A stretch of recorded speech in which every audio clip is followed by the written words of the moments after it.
200 million metric ton एक साल में, एक अकेला बंदरगाह। यह संख्या सुनने में जितनी सामान्य लगती है, असल में उतनी ही असाधारण है, क्योंकि इसका मतलब है कि भारत के इस एक बंदरगाह ने अकेले एक साल में इतना माल संभाला जितना कई छोटे देशों की पूरी अर्थव्यवस्था एक दशक में नहीं संभाल पाती। और यह कारनामा जिस जमीन पर खड़ा है, वह जमीन आज से 30 साल पहले एक उजाड़, नमकीन, दलदली तटरेखा थी, जहां न कोई बड़ा बंदरगाह था, न कोई रेलवे लाइन, न कोई औद्योगिक स्ट्रक्चर। सिर्फ थी कच्छ की सूखी हवा, अरब सागर की लहरें और एक इंसान की नजर जो इस बंजर तट में एक महाबंदरगाह देख रही थी। आप देख रहे हैं द ब्लूप्रिंट हिंदी, जहां हम बताते हैं मेगा कंस्ट्रक्शन प्रोजेक्ट्स की वो कहानियां जिन पर खड़ी होती है मॉडर्न सिविलाइजेशन। ये कहानी है मुंद्रा पोर्ट की, भारत का सबसे बड़ा प्राइवेट कमर्शियल पोर्ट। वह बंदरगाह जिसने न सिर्फ गुजरात को बल्कि पूरे उत्तर पश्चिम भारत को समुद्री व्यापार का एक नया द्वार दिया, जो एक छोटी सी कैप्टिव जेटी के सपने से शुरू हुआ और आज 28 से अधिक बर्थ, 4 कंटेनर टर्मिनल, दुनिया का सबसे बड़ा mechanised coal import terminal, 117 kilometre की प्राइवेट रेलवे लाइन और 15,000 हेक्टेयर से अधिक फैले एक पूरे औद्योगिक इकोसिस्टम में तब्दील हो चुका है। यह सिर्फ एक बंदरगाह का निर्माण नहीं है, यह एक पूरे परिदृश्य को बदल देने की कहानी है। लेकिन इस कहानी को समझने के लिए हमें पहले उस जमीन को समझना होगा जहां यह सब बना। गुजरात का कच्छ जिला, भारत का सबसे बड़ा जिला, अपनी विशाल रणभूमि, सूखे मौसम और दूर दराज की भौगोलिक स्थिति के लिए जाना जाता है। इसी जिले के दक्षिणी छोर पर कच्छ की खाड़ी के उत्तरी किनारे पर बसा है मुंद्रा, एक छोटा सा कस्बा जो दशकों तक नमक की खेती और छोटे मोटे मछुआरों की आजीविका का केंद्र रहा। मुंद्रा के आसपास की तटरेखा पर नजर डालें तो यहाँ एक असाधारण प्राकृतिक विशेषता मिलती है। कच्छ की खाड़ी यहाँ स्वाभाविक रूप से गहरी है। इसका मतलब यह कि बड़े बड़े जहाज जिन्हें गहरे पानी की जरूरत होती है, वे यहाँ बिना अधिक ड्रेजिंग के भी किनारे तक आ सकते हैं। इंजीनियरिंग की भाषा में इसे नेचुरल डीप ड्राफ्ट कहते हैं और यही वह सबसे बड़ी वजह थी जिसने मुंद्रा को भविष्य के मेगा पोर्ट के लिए एक आदर्श स्थान बनाया। अब जरा 1990 के दशक के भारत में लौटते हैं। उस वक्त देश की बंदरगाह व्यवस्था मुख्यतः सरकारी नियंत्रण में थी। मुंबई, कांडला, कोलकाता, चेन्नई, यह बड़े बंदरगाह थे, लेकिन इन सब पर माल की भीड़ इतनी थी कि जहाजों को बंदरगाह में प्रवेश के लिए दिनों, कभी कभी हफ्तों तक इंतजार करना पड़ता था। भारत उस दौर में आर्थिक उदारीकरण की तरफ बढ़ रहा था। 1991 में खुली अर्थव्यवस्था के बाद व्यापार तेजी से बढ़ रहा था, लेकिन बंदरगाहों की क्षमता उस रफ्तार से नहीं बढ़ पा रही थी। यह एक बड़ी रुकावट थी और इसी रुकावट में एक अवसर छुपा था। गुजरात सरकार उस दौर में राज्य में निजी निवेश को प्रोत्साहित करने की दिशा में काम कर रही थी। गुजरात मैरीटाइम बोर्ड यानी GMB, जो राज्य के बंदरगाहों की देखरेख करता है, उसने एक नई सोच अपनाई। निजी क्षेत्र को भी बंदरगाह विकास में भागीदार बनाया जाए। इसी सोच के तहत 10 जनवरी 1994 को गुजरात सरकार ने अडानी पोर्ट लिमिटेड को मुंद्रा में एक कैप्टिव जेटी बनाने और संचालित करने की अनुमति दी। यह एक छोटी सी शुरुआत थी, सिर्फ एक कैप्टिव जेटी यानी एक निजी घाट जो किसी एक कंपनी के अपने माल के लिए इस्तेमाल हो सके। लेकिन इस एक अनुमति के पीछे एक बहुत बड़ा विजन काम कर रहा था। गौतम अडानी, जो उस वक्त तक अडानी एंटरप्राइजेज के जरिए कमोडिटी ट्रेडिंग में सक्रिय थे, उन्होंने इस तट में वह देखा जो शायद उस वक्त बहुत कम लोग देख सकते थे। उन्होंने देखा कि मुंद्रा की भौगोलिक स्थिति असाधारण है। यह अरब सागर के प्रमुख शिपिंग मार्गों के करीब है। यहाँ की खाड़ी में प्राकृतिक गहराई है और यह तट उत्तर पश्चिम भारत के औद्योगिक इलाकों राजस्थान, पंजाब, हरियाणा, मध्य प्रदेश से सड़क और रेल मार्ग से जोड़ा जा सकता है।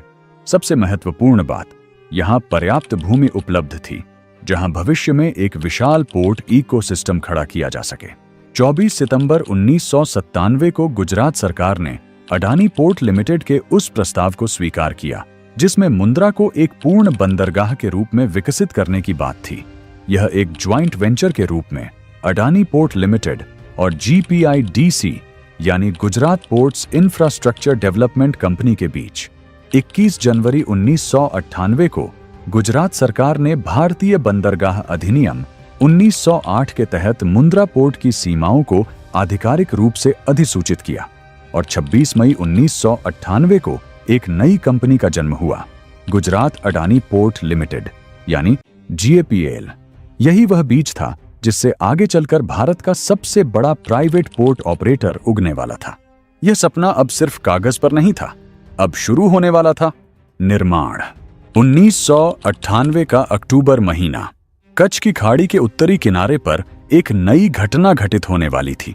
महीनों की मेहनत के बाद जमीन को समतल करना, पाइलिंग करना, जेटी का स्ट्रक्चर खड़ा करना और समुद्र तल को ड्रेज करके जहाजों के लायक गहरा बनाना, यह सब पूरा हो चुका था। और 7 अक्टूबर 1998 को जब एक छोटा सा टैंकर जहाज MT अल्फा 2 पहली बार मुंद्रा की नई बनी जेटी से लगा, तो यह सिर्फ एक जहाज की दस्तक नहीं थी, यह भारत के बंदरगाह इतिहास में एक नए अध्याय की शुरुआत थी। पहला बड़ा प्राइवेट पोर्ट ऑपरेशन। वह जहाज अपने साथ लाया था खाद्य तेल, और उस माल के उतरने के साथ ही मुंद्रा ने अपना पहला कदम रखा, एक ऐसी यात्रा पर जो आने वाले दशकों में पूरे भारत की समुद्री तस्वीर बदल देने वाली थी। लेकिन यह शुरुआत कितनी मामूली थी, यह जानना जरूरी है। टर्मिनल 1 में सिर्फ 2 मल्टीपर्पज बर्थ से काम शुरू हुआ था। बर्थ नंबर 1 की लंबाई थी 275 मीटर, 7 की गहराई 15.5 मीटर, यानी 75,000 DWT तक के जहाज यहां आ सकते थे। बर्थ नंबर 2 थोड़ा छोटा, 180 मीटर लंबा, 13 मीटर गहराई। यह दोनों बर्थ बहुउद्देशीय थे, यानी एक ही बर्थ पर ड्राई बल्क, लिक्विड और ब्रेक बल्क माल संभाला जा सकता था। यह उस दौर की सोची समझी रणनीति थी। पहले लचीलापन दो, फिर जैसे जैसे माल बढ़े एक्सपर्ट टर्मिनल बनाओ। 1999 में टर्मिनल 1 में बर्थ 3 और बर्थ 4 भी चालू हो गए। अब 4 बर्थ काम कर रहे थे और माल आने लगा था। लेकिन इस दौरान जमीन के नीचे इंजीनियरों की असली लड़ाई चल रही थी। मुंद्रा तट पर निर्माण करना आसान नहीं था। कच्छ की खाड़ी में ज्वार भाटा का अंतर काफी अधिक होता है, पानी चढ़ता है, उतरता है और हर बार जमीन का स्वभाव बदलता है। तटीय मिट्टी नरम और दलदली है कई जगहों पर, जो भारी संरचनाओं को संभालने के लिए पाइल फाउंडेशन की मांग करती है। बर्थ के नीचे गहरे कंक्रीट के पाइल ठोके गए, जो समुद्री जमीन की गहराई में जाकर टिके। समुद्र की तरफ जेटी की दीवार बनाने के लिए शीट पाइलिंग और कंक्रीट की भारी संरचनाएं खड़ी की गईं। दूसरी तरफ ड्रेजिंग का काम चल रहा था, समुद्र तल की गाद को हटाकर नेविगेशन चैनल को और गहरा करने का काम, ताकि बड़े जहाज बिना रुकावट के किनारे तक आ सकें। ये सब होते होते ऊपर सरकारी स्तर पर एक और बड़ी प्रक्रिया चल रही थी। GAPL और गुजरात सरकार के बीच बातचीत हो रही थी, एक ऐसे दीर्घकालिक समझौते के लिए जो मुंद्रा पोर्ट को सिर्फ एक कैप्टिव जेटी से आगे ले जाए। और 17 फरवरी 2001 को वह ऐतिहासिक दिन आया जब गुजरात अडानी पोर्ट लिमिटेड, गुजरात सरकार और गुजरात मैरीटाइम बोर्ड के बीच एक कंसेशन एग्रीमेंट पर हस्ताक्षर हुए। इस समझौते के तहत GAPL को मुंद्रा पोर्ट के विकास, संचालन और रखरखाव का अधिकार 30 साल के लिए दिया गया। यह कोई छोटी बात नहीं थी। इसका मतलब था कि अब मुंद्रा सिर्फ एक निजी जेटी नहीं, बल्कि एक पूर्ण वाणिज्यिक बंदरगाह बनने की ओर अग्रसर था। इस कंसेशन एग्रीमेंट ने वह कानूनी और प्रशासनिक स्ट्रक्चर दिया जिसके बिना आगे का कोई भी बड़ा निर्माण संभव नहीं होता। और इसी साल जमीन पर एक और निर्माण कार्य चरम पर था। मुंद्रा से अदीपुर तक की प्राइवेट रेलवे लाइन। अदीपुर गांधीधाम के पास स्थित वह रेलवे जंक्शन है जहां भारतीय रेल का नेटवर्क आता है। मुंद्रा से अदीपुर की दूरी थी लगभग 57 किलोमीटर और इस पूरे रास्ते पर एक ब्रॉड गेज रेलवे लाइन बिछाई जानी थी। यह लाइन GAPL की अपनी होगी, निर्माण, स्वामित्व और रखरखाव GAPL का, लेकिन इसका परिचालन पश्चिम रेलवे के साथ एक रेवेन्यू शेयरिंग मॉडल पर होगा। इस रेलवे प्रोजेक्ट की लागत उस दौर में लगभग 120 करोड़ रुपए आंकी गई थी। रेलवे ट्रैक के साथ साथ बने 2 इंटरमीडिएट स्टेशन, मुंद्रा पोर्ट पर एक टर्मिनल यार्ड और कई साइडिंग ऑफ स्पर, ताकि अलग अलग कमोडिटी के लिए अलग अलग रेक की व्यवस्था हो सके। 2001 में यह रेलवे लाइन पूरी हुई और 2002 में इसे भारतीय रेल नेटवर्क से जोड़ा गया। अब मुंद्रा समुद्र के रास्ते दुनिया से और रेल के रास्ते भारत के भीतरी हिस्सों से दोनों तरफ से जुड़ गया था। 2002 का साल मुंद्रा के लिए बहुत महत्वपूर्ण रहा। इसी साल गुरु गोविंद सिंह रिफाइनरीज लिमिटेड ने मुंद्रा पोर्ट के साथ एक समझौता किया क्रूड ऑयल हैंडलिंग के लिए, और इसी साल इंडियन ऑयल कॉरपोरेशन लिमिटेड यानी IOCL के साथ भी एक अहम करार हुआ, एक सिंगल पॉइंट मूरिंग यानी SPM सुविधा स्थापित करने के लिए। SPM एक ऐसा समुद्री स्ट्रक्चर होता है जो तट से कुछ नॉटिकल माइल दूर गहरे समुद्र में लगाया जाता है, जहां बहुत बड़े क्रूड ऑयल टैंकर जो किनारे तक नहीं आ सकते वहां सीधे रुककर पाइपलाइन के जरिए तेल उतार सकते हैं। इन दोनों समझौतों ने मुंद्रा की भूमिका को और विस्तृत कर दिया। अब यह सिर्फ ड्राई कार्गो का पोर्ट नहीं था, बल्कि लिक्विड और क्रूड ऑयल की दुनिया में भी इसका प्रवेश हो रहा था। यह वह दौर था जब मुंद्रा की नींव न सिर्फ कंक्रीट और स्टील की, बल्कि कानूनी, व्यावसायिक और तकनीकी नींव भी एक एक करके मजबूत हो रही थी। हर नया करार, हर नई रेलवे लाइन, हर नई बर्थ एक बड़े भवन की ईंटें थीं, और अब जो भवन उठने वाला था वह भारत के बंदरगाह इतिहास में अभूतपूर्व होने वाला था। 2003 का साल था। मुंद्रा पोर्ट पर टर्मिनल 1 के 4 बर्थ चल रहे थे। रेलवे लाइन भारतीय रेल से जुड़ चुकी थी और कंसेशन एग्रीमेंट के बाद पोर्ट की कानूनी जमीन पक्की हो गई थी। लेकिन इंजीनियरों और योजनाकारों के दिमाग में एक बात बार बार घूम रही थी, अगर यह पोर्ट सिर्फ मल्टीपर्पस बर्थ पर निर्भर रहा तो यह कभी भी एक असली मेगा पोर्ट नहीं बन सकता।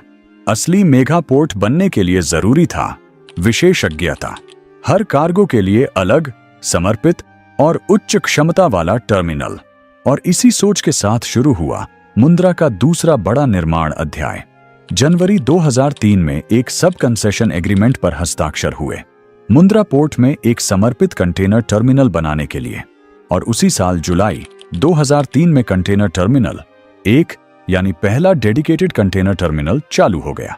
यह टर्मिनल बाद में मुंद्रा इंटरनेशनल कंटेनर टर्मिनल यानी MICT के नाम से जाना जाने लगा, जिसे DP वर्ल्ड ने ऑपरेट किया।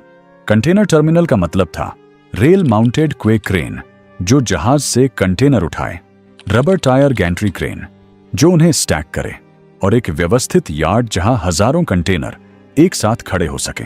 यह वह स्ट्रक्चर था जो आयात निर्यात की रफ्तार को कई गुना बढ़ाने में सक्षम था। इसी दौर में एक और बड़ा निर्माण समुद्र के भीतर चल रहा था, सिंगल पॉइंट मूरिंग यानी SPM की स्थापना। 2002 में IOCL के साथ हुए समझौते के बाद समुद्र में 5 नॉटिकल माइल दूर एक भारी भरकम समुद्री स्ट्रक्चर खड़ा किया जाना था। SPM कोई साधारण संरचना नहीं है, यह एक घूमने वाला मूरिंग बॉय होता है जो समुद्र की गहरी जमीन में एंकर किया जाता है। इसके पास बहुत बड़े VLCC यानी वेरी लार्ज क्रूड कैरियर रुकते हैं, ऐसे जहाज जो इतने विशाल होते हैं कि वे सीधे किनारे तक नहीं आ सकते। इस SPM पर ड्राफ्ट क्षमता थी 32 मीटर, यानी बेहद गहरे पानी में भी ये काम करता है। समुद्र तल पर पाइपलाइन बिछाकर इसे किनारे से जोड़ा गया।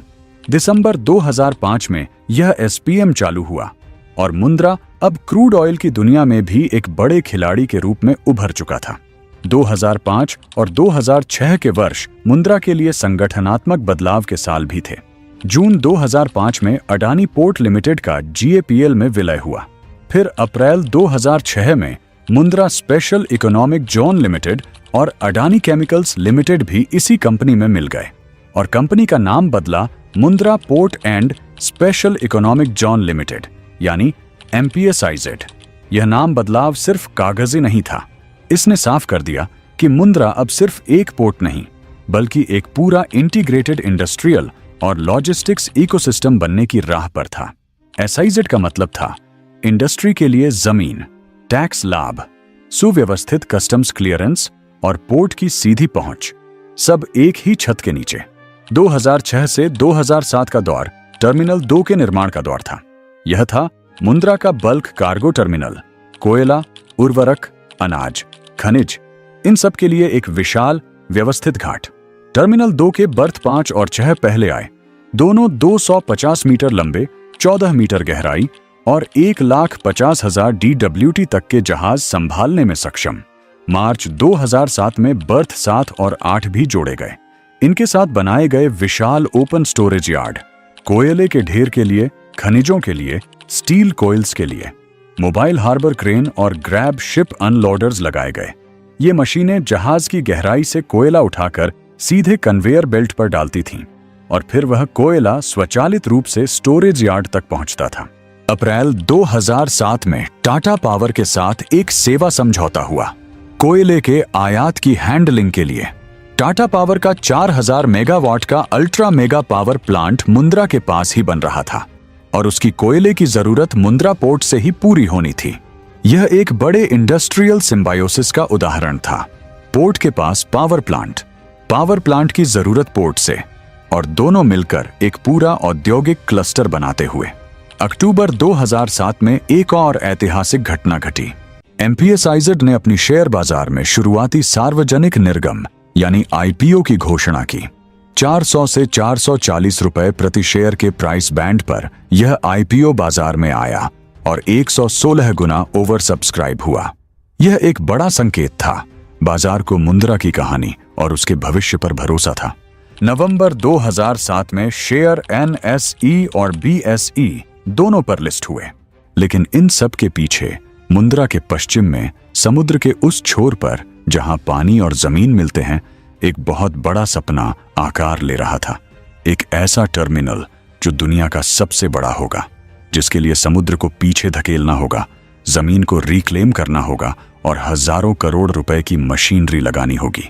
यह था वेस्ट बेसिन कोल टर्मिनल, मुंद्रा के इतिहास का सबसे बड़ा इंजीनियरिंग प्रोजेक्ट, और इसकी नींव रखी जा रही थी उसी जमीन पर जो कभी नमक के लिए जानी जाती थी। मुख्य टर्मिनल से लगभग 9 समुद्री मील पश्चिम में भूगोल के एक अलग हिस्से में इस विशाल कोल टर्मिनल के लिए जमीन तैयार की जा रही थी। समुद्र से जमीन वापस लेने का काम, रिक्लेमेशन, यहां बड़े पैमाने पर हुआ। ड्रेजर्स ने समुद्र तल से रेत और गाद उठाई और उसे बांधों के भीतर भरकर नई जमीन बनाई। यह जमीन फिर कंपैक्ट की गई और उस पर खड़े हुए विशाल बर्थ और स्टैक यार्ड। 4 बर्थ, कुल 1510 मीटर लंबाई, और इनकी क्षमता थी 2,70,000 DWT तक के जहाज संभालने की, यानी दुनिया के सबसे बड़े बल्क कैरियर भी यहां रुक सकते थे। 12 दिसंबर 2010 को वेस्ट बेसिन के पहले बर्थ पर पहला जहाज आया, MVCS के बेइलुन, 289 मीटर लंबा, 45 मीटर चौड़ा, और उसी दिन से मुंद्रा ने एक नया दर्जा हासिल किया, दुनिया का सबसे बड़ा पूरी तरह मैकेनाइज्ड कोल इंपोर्ट टर्मिनल। क्षमता थी 60 मिलियन टन प्रति वर्ष। लागत आई थी लगभग 2000 करोड़ रुपए। यह सिर्फ एक टर्मिनल का उद्घाटन नहीं था, यह मुंद्रा के उस विजन का पूरा होना था जो कभी एक कैप्टिव जेटी के सपने से शुरू हुआ था। वेस्ट बेसिन में कोयले का पहला जहाज लग चुका था। दुनिया का सबसे बड़ा मैकेनाइज्ड कोल इंपोर्ट टर्मिनल चालू हो गया था। लेकिन मुंद्रा की असली पहचान, जो इसे भारत के बाकी सभी बंदरगाहों से अलग करने वाली थी, वह पहचान बन रही थी उसके कंटेनर इकोसिस्टम में। और इस इकोसिस्टम की रीढ़ थी एक ऐसी रेल व्यवस्था जो भारत में पहले कभी नहीं बनी थी। बात करते हैं डबल स्टैक कंटेनर ट्रेन की। आमतौर पर भारतीय रेल पर एक फ्लैट वैगन पर एक कंटेनर चलता था, लेकिन मुंद्रा में, जहां मुंद्रा अदीपुर प्राइवेट रेलवे लाइन पर ओवरहेड बिजली की तारें नहीं थीं और जहां मालगाड़ियों की ऊंचाई की सीमा ज्यादा थी, वहां डीजल इंजन के साथ डबल स्टैक रेक चलाना संभव था, यानी एक वैगन पर 2 कंटेनर, एक के ऊपर एक। इससे एक ट्रेन में 2 गुने कंटेनर आते थे। ट्रांसपोर्ट लागत घटती थी और समय भी बचता था। 2006 में यह डबल स्टैक कंटेनर ट्रेन सेवा शुरू हुई और यह भारत में कंटेनर लॉजिस्टिक्स का एक नया अध्याय था। मुंद्रा से दिल्ली, हरियाणा, राजस्थान, पंजाब, उत्तर पश्चिम भारत के पूरे औद्योगिक हृदय तक अब एक सीधी, तेज और किफायती रेल कड़ी थी। लेकिन जैसे जैसे कंटेनर ट्रैफिक बढ़ा, एक समस्या सामने आई। रेलवे लाइन पर ट्रैफिक जाम। सिंगल ट्रैक पर एक समय में एक ही ट्रेन जा सकती थी और मुंद्रा से रोज दर्जनों रेक चलने लगे थे। इस बाधा को दूर करने के लिए एक बड़ा निर्णय लिया गया। मुंद्रा से अदीपुर तक पूरी रेलवे लाइन का दोहरीकरण यानी डबलिंग। इसके पूरा होने के बाद मुंद्रा पोर्ट का कुल प्राइवेट रेल नेटवर्क 117 किलोमीटर हो गया, जो भारत में किसी भी पोर्ट का सबसे बड़ा प्राइवेट रेल नेटवर्क था। अब रोजाना 80 से अधिक रेक का संचालन संभव था। उर्वरक, कोयला, कृषि माल, लिक्विड और कंटेनर, सबके लिए अलग अलग साइडिंग और यार्ड। इसी दौर में कंटेनर टर्मिनल के मोर्चे पर भी बड़े फैसले हो रहे थे।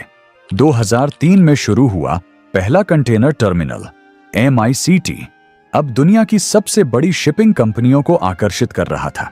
जुलाई 2013 में MSC यानी मेडिटेरेनियन शिपिंग कंपनी दुनिया की उस वक्त की सबसे बड़ी शिपिंग लाइनों में से एक के साथ एक ज्वाइंट वेंचर हुआ।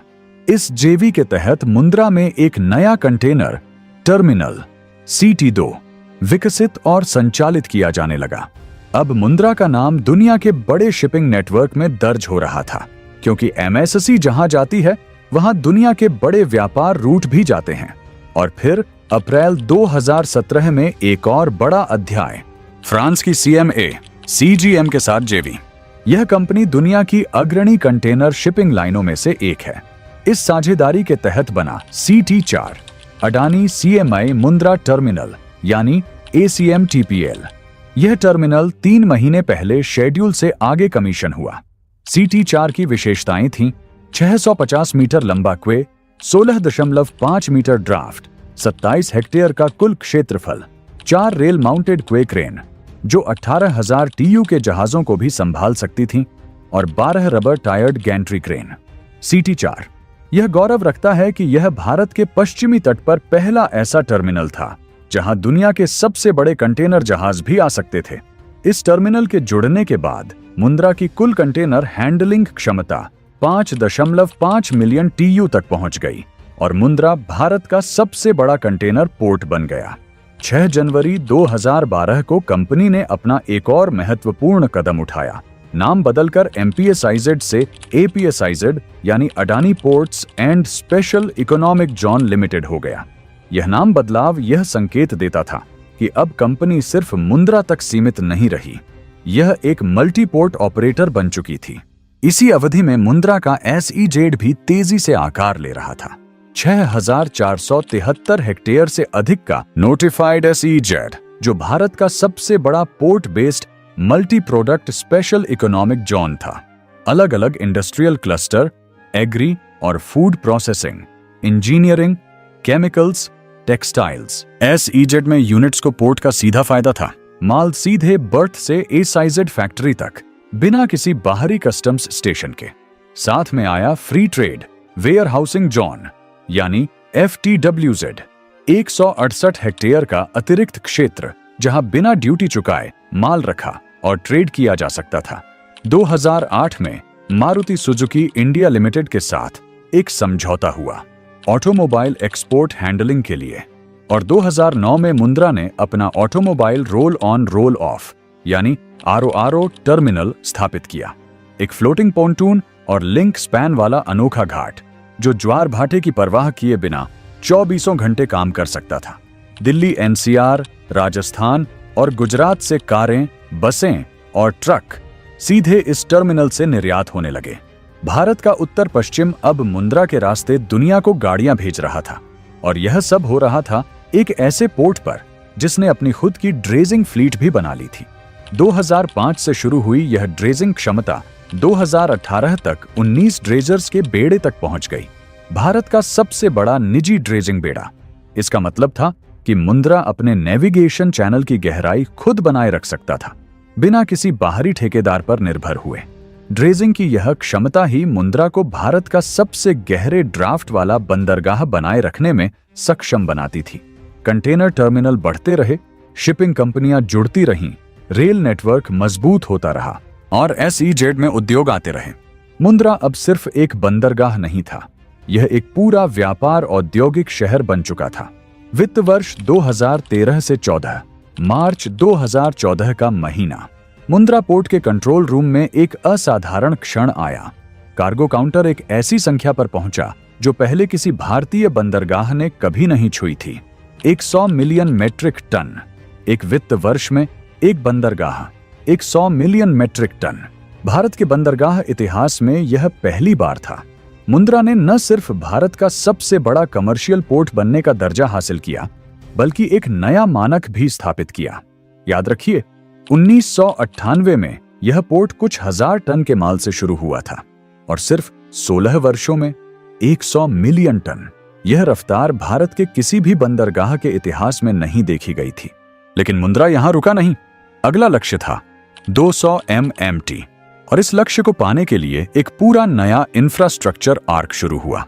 CT3 यानी Adani international container terminal private limited AICTPL का निर्माण और विस्तार।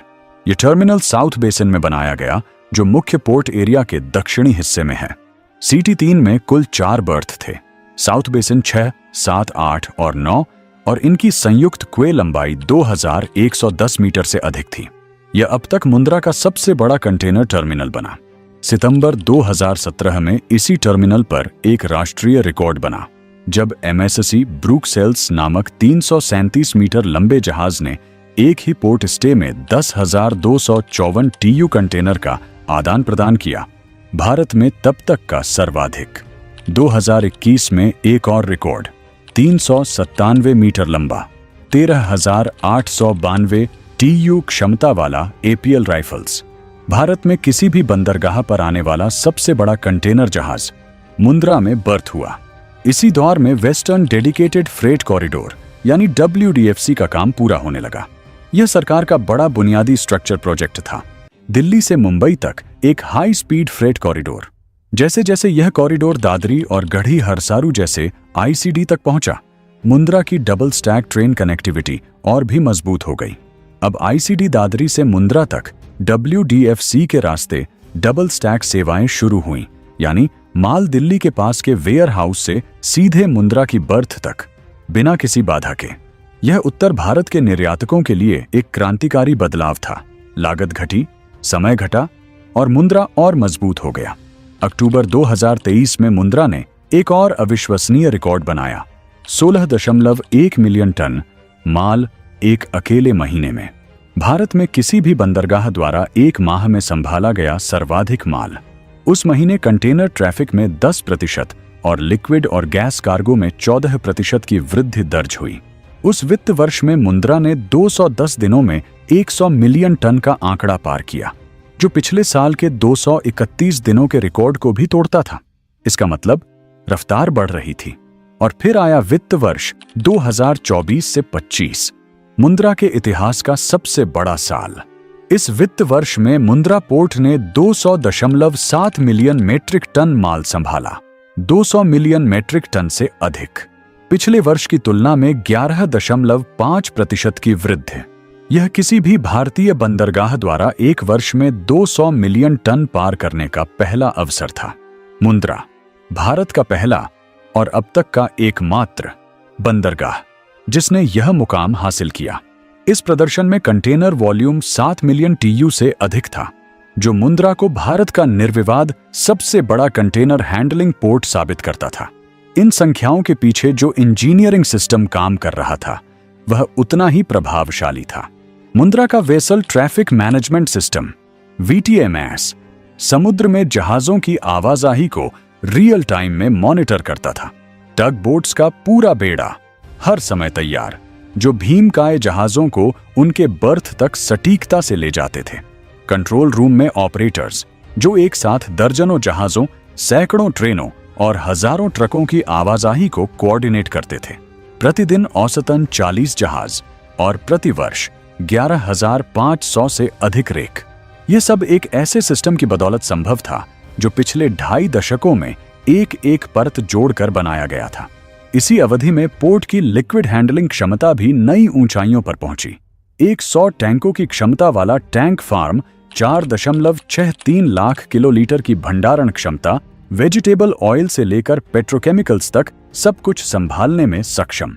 13 डॉक पाइपलाइन, जो बर्थ से सीधे टैंक फार्म तक माल पहुंचाती थी, और उत्तर भारत में रिफाइनरियों तक सीधी पाइपलाइन कनेक्टिविटी। पानीपत, बठिंडा, बाड़मेर, ये सब मुंद्रा से जुड़ी थी।